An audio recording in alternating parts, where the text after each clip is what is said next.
the CEO at MumsAid, and I'm the founder. And I started MumsAid about 12 years ago. My background is that I'm a perinatal psychotherapist.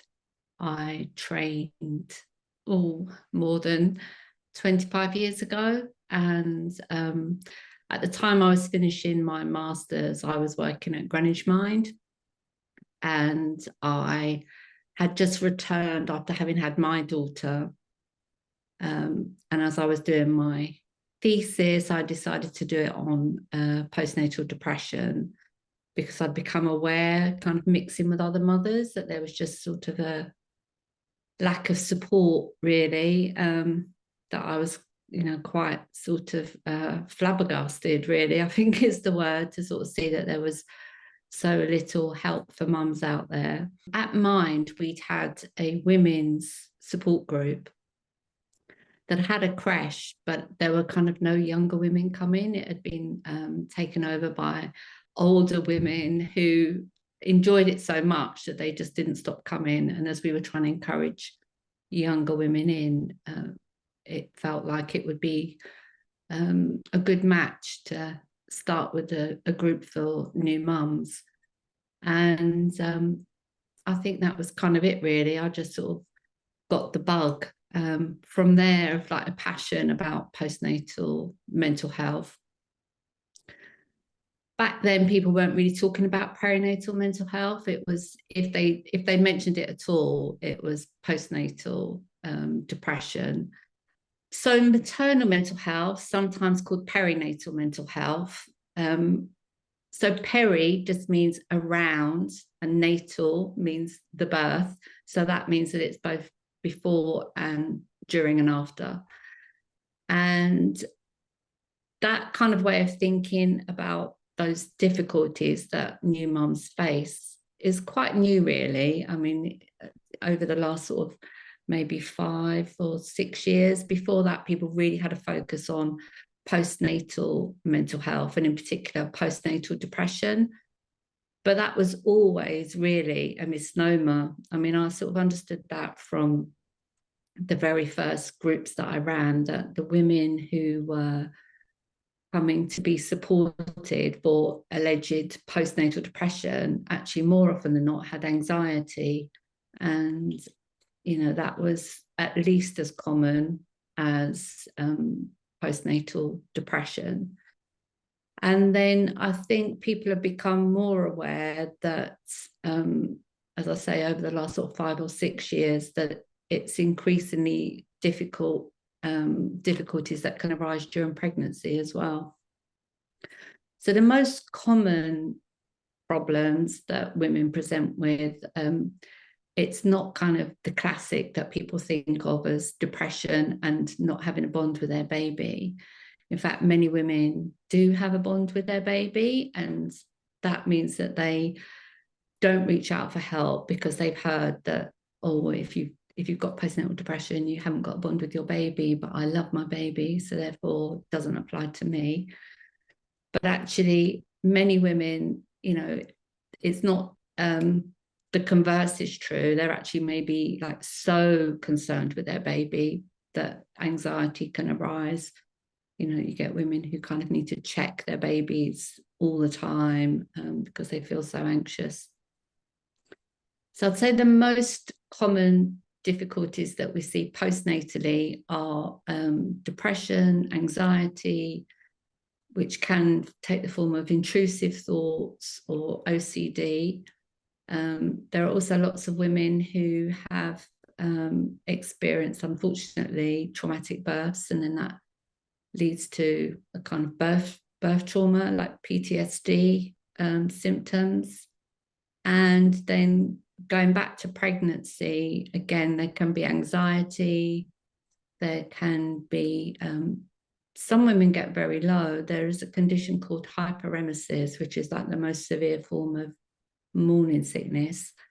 And, if you can imagine suffering from that for 9 months, not being able to eat, having to be on a drip, in and out of hospital, those women can end up in a really, really low mood state. So yeah, it's a very broad spectrum, really. And there's sort of the classic notion, as I said, of postnatal depression and not bonding with your baby is kind of something that we see in just a small percentage of the women that we help.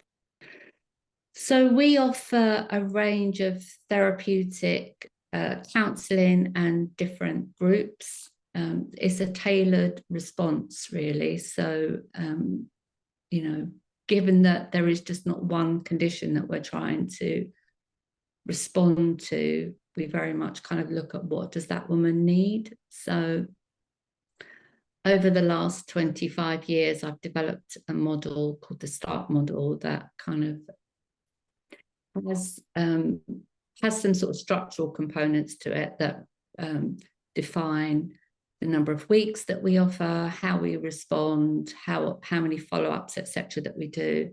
But it also talks about the approach that we have. So it's a non-pathologizing approach, which means that we don't expect women to have a diagnosis in order to come to see us. They can be referred by a professional, but they can also refer themselves. And the qualification, if you like, for reaching out for help is that you yourself feel that you're struggling.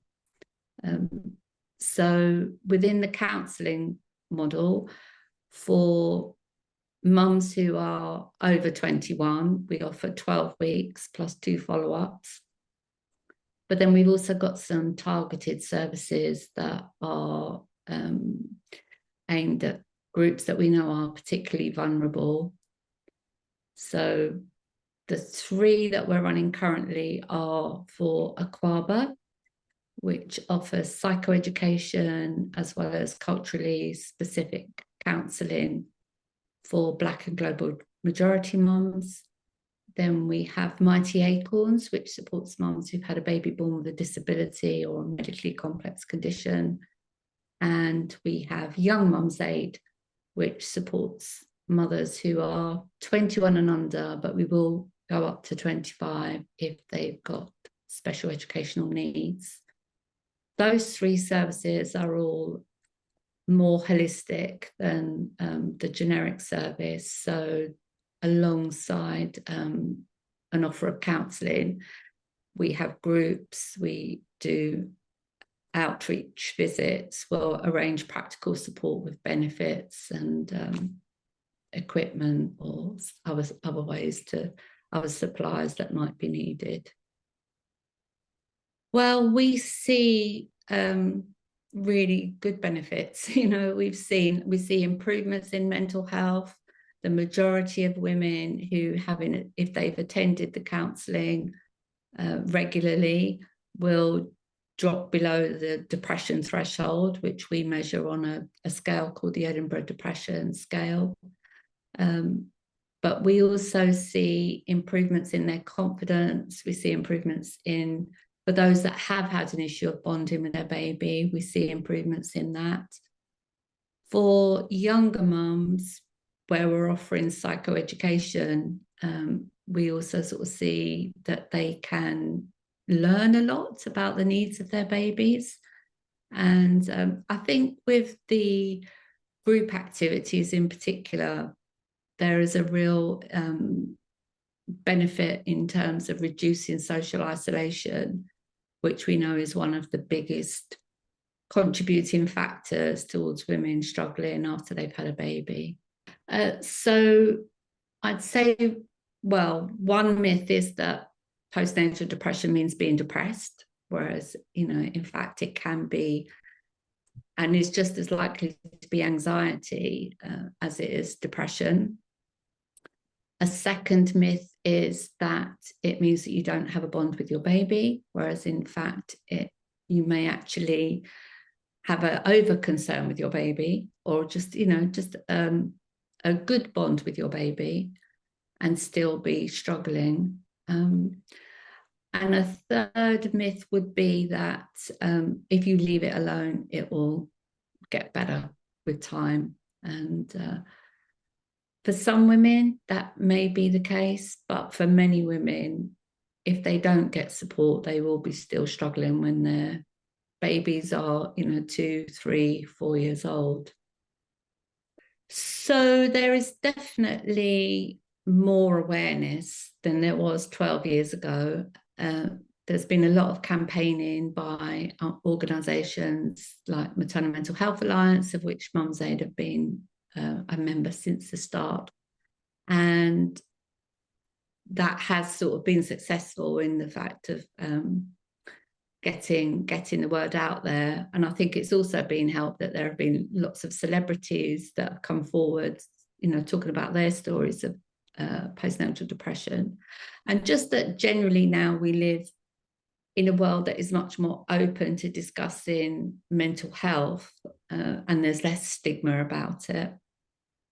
I do think there's something still particular about maternal mental health, in that women can feel fearful that it will lead to judgments about them, about their ability to mother. So that's kind of an additional barrier to be able to speak up and ask for help if they're struggling.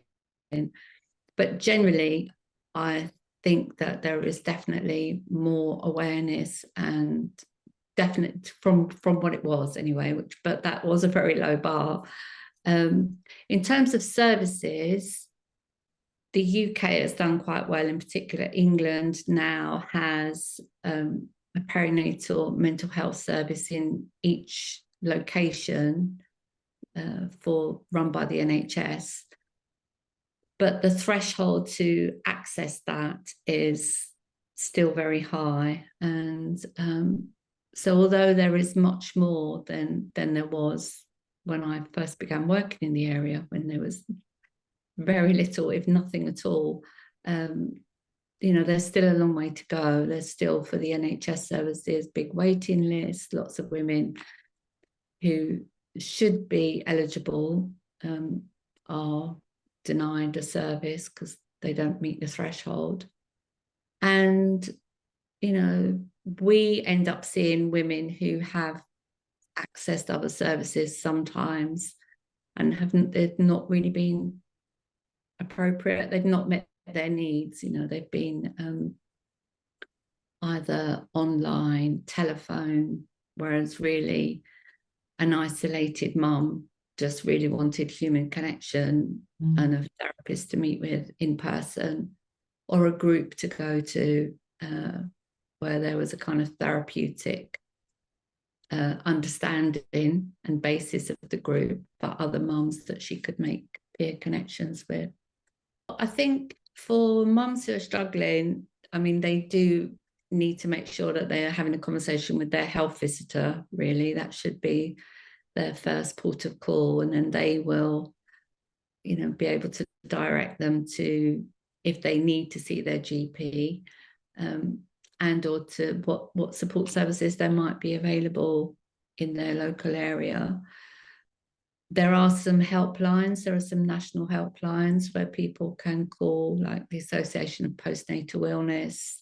Pandas is another one that has telephone helplines where people can call and then find out what is available in their area.